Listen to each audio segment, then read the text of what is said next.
What's up, everybody? It's Jared with Capture the Magic. And when it comes to Disney and the price increases when it comes to theme park tickets and everything in between, a lot of people, I think, have hoped or wished that maybe Disney would slow down on how quickly they're raising prices, as there is a lot of outlets openly talking about just how expensive it has gotten to go to Disney World. Your wish is probably not going to come true, as it was rumored months ago that Disney may move toward an airline-style dynamic pricing system when it comes to theme park tickets. And Disney CFO Hugh Johnston at a recent investors summit essentially said as much, that this is coming to the domestic theme parks as it has been being tested out in Disneyland Paris. And so what is this going to look like? Why are they going to do this, which we'll break down? And what exactly did Hugh Johnston say about this? So we're going to go through all this, talk about it, and give some thoughts on it. So this is from Blog Mickey, and it says, confirmed Walt Disney World and Disneyland to debut airline-style dynamic ticket pricing. And speaking at the Wells Fargo Technology, Media, and Telecom Summit, Disney Senior Executive Vice President and Chief Financial Officer Hugh Johnston confirmed that Disney is working to bring hyper-dynamic ticket pricing to Walt Disney World and Disneyland. Now, this was a rumor, I think, and they talked about here, where this was out here like in February, that they were thinking about doing this. And I had said at the time that they're going to do this. I was actually surprised they didn't do it this summer. And we'll get into the reasons as to why they're going to do this. But I think that this was always something that they're looking to do. And they're just now kind of starting to let it be known that this is coming, sort of seeding it out here to the audience that they can be expecting this. Disney CFO Hugh Johnston said that Disney is working on bringing dynamic pricing to the domestic theme parks. The comments came as the discussion turned to yield management and strategies that Disney employs to maximize profits. You'll know from the other video at this same conference, this was basically off of him talking about that part of the main focus of Disney is price increases. That is what they actually said is a main portion of their business to increase revenues. So that's exactly what they were talking about. And this was another thing that he was adding into that, of saying, not only that, we're going to move to dynamic ticket pricing as another lever to increase prices, is kind of the way in which this topic came about during this summit. Johnson begins by talking about how Disney works to generate incremental revenue, which is price increases.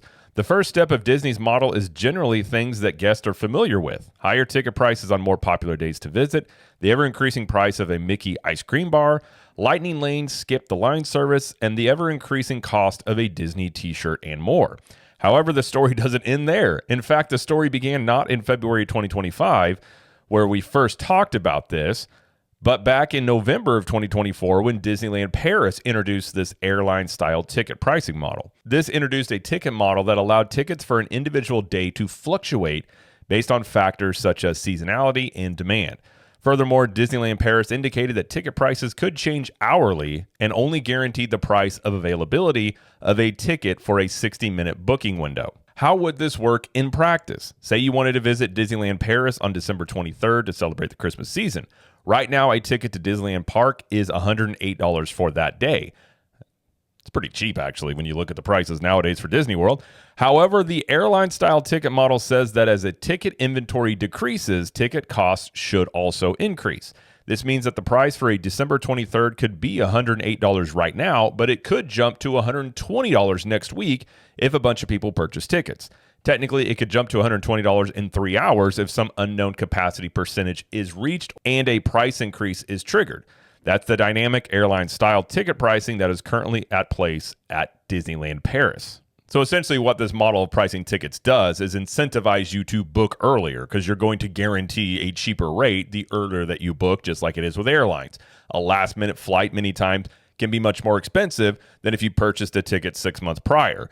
Same thing with this. They're going to try and incentivize you to book earlier to lock in a better rate. And as demand increases, or say tickets start selling out on a particular day, there are still tickets left. But those tickets, instead of just having a flat cost for that day, which would have been maybe $185, let's just say, if they see that that day is starting to sell, what was $185 could jump to $195, $200. Like, it can variably change based on how much is left in terms of the inventory for tickets that day. In our November 2024 article about the changes at Disneyland Paris, we noted that Disney had not announced a similar model for its domestic theme parks, but that Paris has, quote, operated as sort of a testing ground for upcharge offerings in recent years, and we wouldn't be surprised at all to see a similar system implemented for Disney's domestic theme parks. And then it says a few months later, Blog Mickey sources indicated that Disney was looking into bringing that airline-style ticketing model to the domestic parks. They go, now we know that rumor is true. Going back to the recent comments from CFO Hugh Johnston, we learned that Disney is, in fact, investing in creating dynamic pricing. Johnston noted that Disney is currently using the system in Disneyland Paris, as we previously reported, and that Disney is working to optimize it before bringing it to the domestic parks. He said, quote, the team has really gotten increasingly better at getting that yield up, particularly in years where we're not adding capacity in a particular park. That is a corporate speak for saying they've gotten better at raising prices to increase revenue, is essentially what he's saying there when they're not having a new ride or something being added to the parks. That's going to be the primary growth driver. Raising prices is the primary growth driver. Is that all of that yield focus? In addition to that, we're actually investing in creating dynamic pricing. We're doing it in Paris right now. We've been doing it for about a year. It's off to a very good start, but we're really going to make sure we optimize it before we bring it into the domestic park. Now, while Johnston did not elaborate on how the system would work, here's a refresher on what we reported earlier this year. When Walt Disney World and Disneyland choose to activate the highly variable ticket pricing model, the price of a ticket will initially be set by existing seasonality rules. So a lot of people may be thinking, like, isn't there already dynamic pricing? They have tickets priced based off of what they're anticipating being the busier days or the least busier days. So the busier days that they're anticipating are more expensive. The lower demand days are cheaper, but it doesn't fluctuate throughout the year. With this system, it would fluctuate potentially on an hour-by-hour basis. So what we mean by existing seasonality rules is the current system of creating a set price for a specific day when tickets first go on sale based on anticipated demand. From there, the price of a ticket will be dynamic, adapting to live demand for any given day. That means that the price of a ticket could change months in advance or overnight, and the only way to guarantee the price of a ticket is to purchase it, which again is going to incentivize buying tickets earlier and earlier to lock in a cheaper price. For example, the price of a ticket to Magic Kingdom on March 20th is currently set at $199 for an adult. As we get closer to that date and demand for a visit to Magic Kingdom begins to increase for spring break, the price of a ticket could increase for that date under the new system. In the past, the price of a single day would be set and could be relied upon to stay that price, with the exception of an annual increase in ticket prices across the board. With the new system, the price of a ticket could vary by the hour based on demand. This will mark a monumental shift in how guests purchase tickets, likely forcing them to purchase earlier in the vacation planning process to ensure that prices won't go up. In terms of when this change could be implemented, Johnston said that Disney is still working on optimizing the system. Johnston said that the dynamic airline-style ticket pricing is, quote, probably something you won't see this year, but you may see it in subsequent years. I'm assuming Johnston is speaking in terms of fiscal years, which means that we could see this new ticketing model debut as early as October 2026. It did not sound like Johnston was talking about if, but rather when. While we would call this new system the airline-style ticketing pricing model, Johnston said, quote, like to not think about it that way, but when said that the new system would be similar to the airline-style ticket model. Furthermore, Johnston said that Disney is trying to implement this system, quote, in a way that obviously doesn't create guest experience issues or consumer negative feedback and all of that. Johnston said that Disney has not seen any negative consumer feedback in Disneyland Paris. Right. So, like when we talked about this a few months ago off of this rumor, I'm actually surprised they haven't done it already, but they are going to do this. And the reason they're going to do this is because it's going to make them more money. Like we talked about in the other video and talked about part of this video, part of Disney's, what they actually state as a main focus of the business now are price increases. And even says here, we've gotten really good at doing this. And they're going to further do this. Now, another caveat to this as well is this could either eliminate or lessen the impact of these annual price hikes. Every time they announce a ticket increase, obviously fans react to it. People look at the new prices, and it creates obviously people don't like it.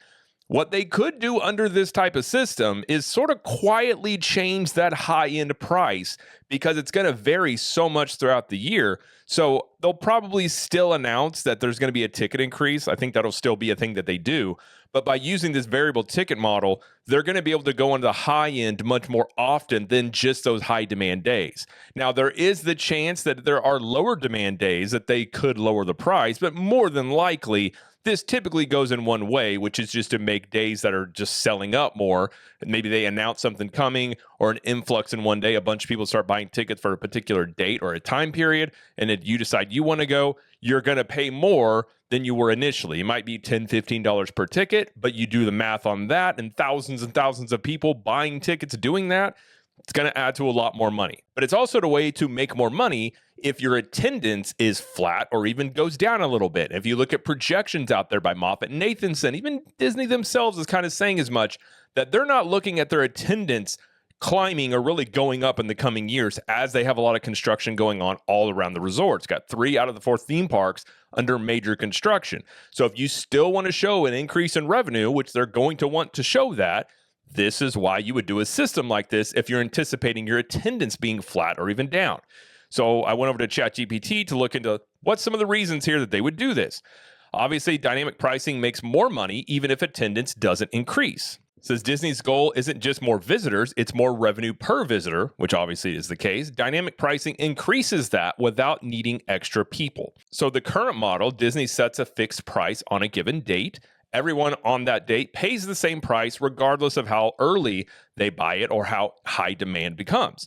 With the dynamic pricing model, price rises when demand spikes, prices drop when demand softens. So there is the potential you could get cheaper prices, but this is not why they would do this system to be able to give you a discount. Essentially, it would stay on a low end without even going up, but more than likely, it's always going to go up, more than likely, or at least most of the time, it's going to go up. Disney captures more of what guests are willing to pay, and economists call it capturing consumer surplus. So even with identical crowds, some people would pay more. Disney can raise prices on high demand days and hours. Some people who currently wait too long would be charged higher last minute prices, and early bookers may get deals. And Disney's okay with that because Disney wants risk averse buyers locked in earlier. So Disney gets early bookings. They give you a cheaper rate for doing that. But essentially, it's almost like a penalizing you to book late, essentially, or later is one way to look at it. And another main reason they'll do this, Disney can raise prices quietly without formal annual hikes. So currently, price increases must be announced and cause a backlash, like we talked about. Under dynamic pricing, Disney raises prices based on demand. Basically, they have an algorithm installed. More than likely, this will be coupled with AI. A lot of the new systems use AI to kind of have this dynamic pricing. And potentially with this model, there is no Disney raises ticket prices yet again headlines, so fewer PR hits, and they don't have to take as much public backlash because of that. So essentially, like they say here, it could be the Uber effect. Prices go up, but blame shifts to the system and not to Disney. Now, I don't know if that's really going to be the case because it's not like Disney is a victim of this system. They will be implementing this system, but that is one way you could look at that. Also, Disney eliminates lost revenue days. Right now, if Disney underprices a date, they just underprice it. If Magic Kingdom reaches 98% capacity, Disney cannot raise the price of a ticket that day. With dynamic pricing, if the system sees park inventory tightening, it automatically will ratchet up the ticket price. So Disney basically stops leaving money on the table. And that's one main feature why they would do this. They know on busy days, for the most part, what those are going to be. But if there's an anomaly, some day starts getting a lot more demand, they put ticket prices up a little bit higher because of that. They're going to make more money. Just adds up to more revenue. And the main reason they're going to do this is because Disneyland Paris showed the results, which was revenue went up without attendance growth. So at Disneyland Paris, attendance stayed pretty flat, revenue increased, per capita spending increased, and operating margins increased materially. So this is why they're going to do it, because it's yet another way to increase revenue without having an attendance growth. And this is exactly the situation which Disney has been looking at in the coming years, and they're trying to continue to grow the revenue. So essentially, you have same guests, same parks, same attendance, same operations, but you make more money. Okay, how much potentially more will Disney make with this new system versus how they currently are? So current situation, how they are right now, 83 million guests per year. If you take Disney World and Disneyland together, average ticket revenue per guest is $90 to $105 per ticket. So the annual revenue baseline is $8.3 billion per year for this example. So the dynamic ticket model that they're looking to implement here on higher demand days, they could look to make $300 to $320 million more per year off of last minute procrastinator premium. So essentially, you're paying more waiting till the last minute to book. They can make another $250 million more per year off of that. Early bird discounts that actually increase total revenue, which paradoxically says offering small discounts early locks guests in and boosts overall yield. So 20% of people typically book early. Disney gives a $5 early price discount. This shifts behavior, allowing the algorithm to surge everyone else higher. So off of this, they could probably make another $165 million more per year. And then off the micro adjustments off of weather, booking curves, all the different things that can go into high demand, low demand days, it says estimates here they could probably look to make another $250 million more per year off of those. So overall, it estimates here, and it even said in its calculation, a fairly conservative estimate, is that it could make them another $1 to $1.3 billion per year going this dynamic ticket model.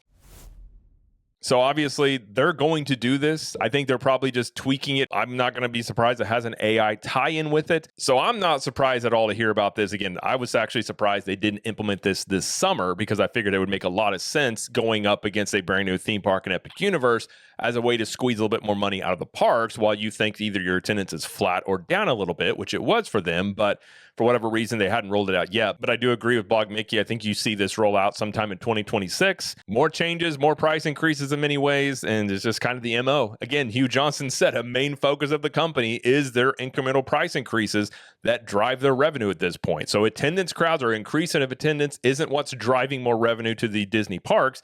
It is these price increases, and it's going to be this airline-style ticketing model that's also going to aid in that as well. And really, Disney's not being shy about the fact that they are just trying to squeeze as much money as they can out of the theme parks, and this is yet another way to do that. And they're just going to continue to do things like this. On top of, they'll probably still, I wouldn't be surprised, still have annual price increases on the high end of tickets and really allow them to say, okay, the most expensive day is going to be $215, have your low end, but really what they can play with in between with the variable ticketing model really allows them to make more money because higher demand days are just going to become even more expensive. So there's going to be more days that they're able to charge on the higher end for a ticket versus where they just guess it is before. So before, they just took a guess at what the highest days would be based off of trends. They still make money off those, but I'm sure there's lots of days they've looked at where they anticipate it being a low crowd day, ends up being a high crowd day, and how much money they left on the table if they were able to charge more money. Call it the nickel and diming effect, but just constantly looking to get more money out of the crowds coming in while you're either not growing your attendance or even if your attendance is dropping a bit, still making more money. And that is what they're going to do.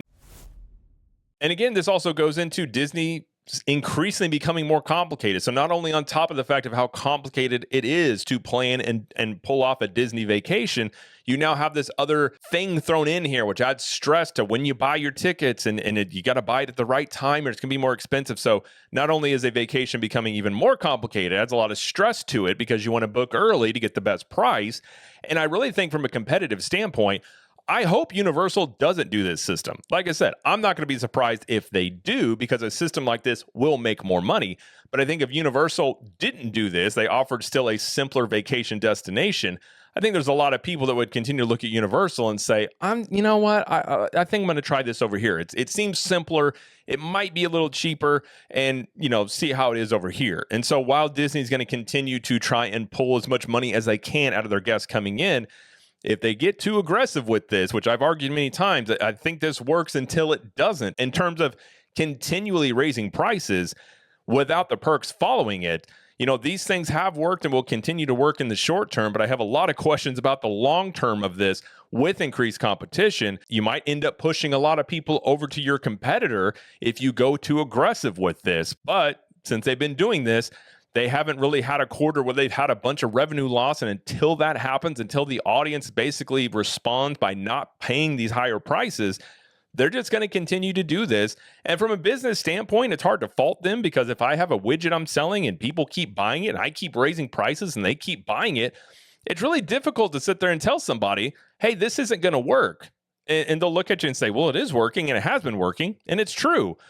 But like I said in the other video, it works until it doesn't. And when it doesn't work, they may have to come back to the drawing board on how to get more people back into the parks, because currently they don't really care too much about attendance. They just care about that revenue. But if the attendance drops enough where it does affect revenue, that obviously is a different scenario. But if and when they hit that point, we will see. And we'll also see what Universal does. I'm really hoping they don't do this, but don't be surprised if Universal rolls out their own version of this system after Disney does it, just due to the fact that these type of systems make more money and companies want to make more money. So I think once Disney does it, you'll probably see some other theme park destinations do the same thing as well. But either way, that is going to be it though for this video. So if you like this video, please like it and subscribe to the channel as we do lots of coverage here of Universal Studios, Epic Universe, Disney World, and pop culture. And let us know in the comments, what do you think about all this? And until next time, we will see you in the parks.